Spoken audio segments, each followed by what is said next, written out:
ReefDudes is sponsored by Ecotech Marine and Bulk Reef Supply. Today we're pulling some of the big guns in the battle with Aiptasia.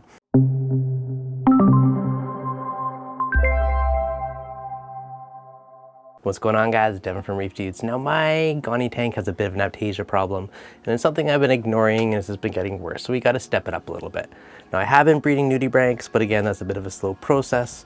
You know, I had an issue with one of my cultures, at least I had two, and the other one's still going, but it's going to be a bit of a battle. Now I did recently add an Aiptasia eating filefish, and I'm fairly certain this guy's been going after all the little guys, but I haven't really seen him go after the big ones.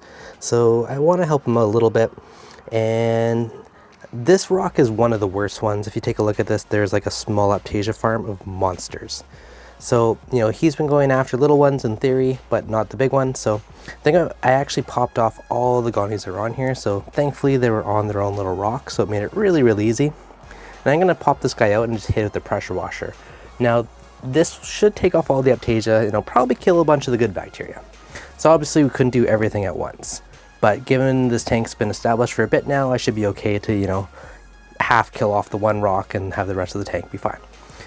But it's an easy way to hopefully get some of the ones that are like underneath the rock. And those are some of the ones that have been a bit of a bugger because I can't really have Aiptasia them.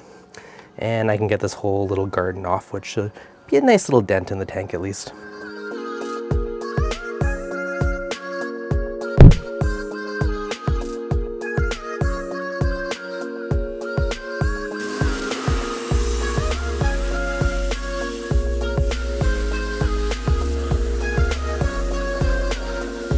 And of course, flip it upside down and make sure you get all the ones on the bottom as well.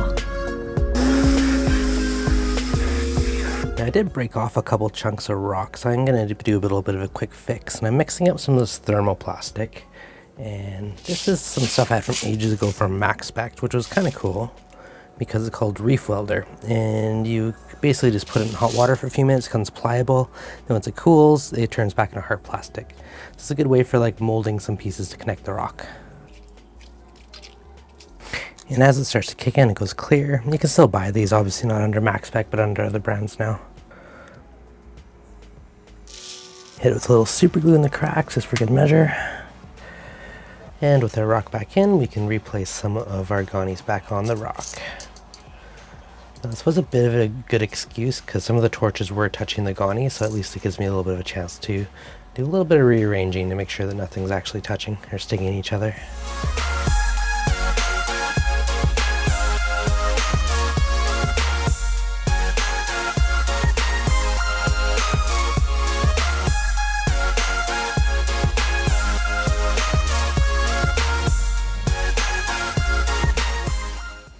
Well, one rock is turning into three rocks as it's such a quick fix, get rid of that Aiptasia. Like, yes, I am killing off some of the good bacteria, but I also have the sand bed. I also have a ton of biomedia in the sump, that matrix stuff, whatever it's called. So yeah, it's definitely putting a big dent in it for super quick. Hopefully no little mini cycles.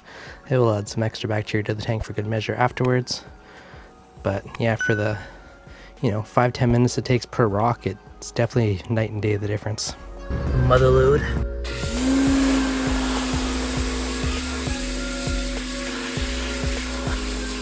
Now that was surprisingly quick and easy and the tank looks fantastic. So yesterday I popped out and redid this rock, and then today I decided to pop out that rock as well as that rock.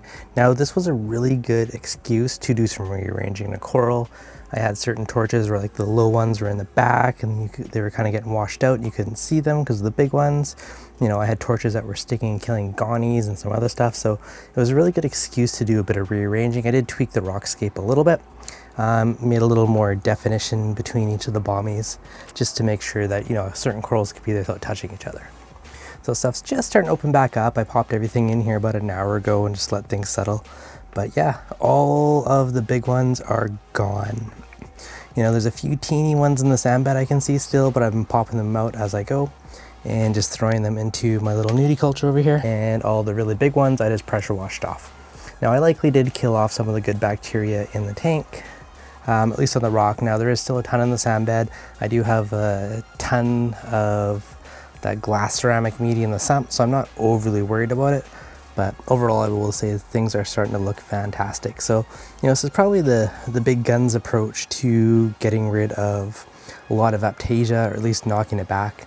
Now I still do have my Aiptasia eating filefish, who I think will have hopefully do some good work on the tank over time.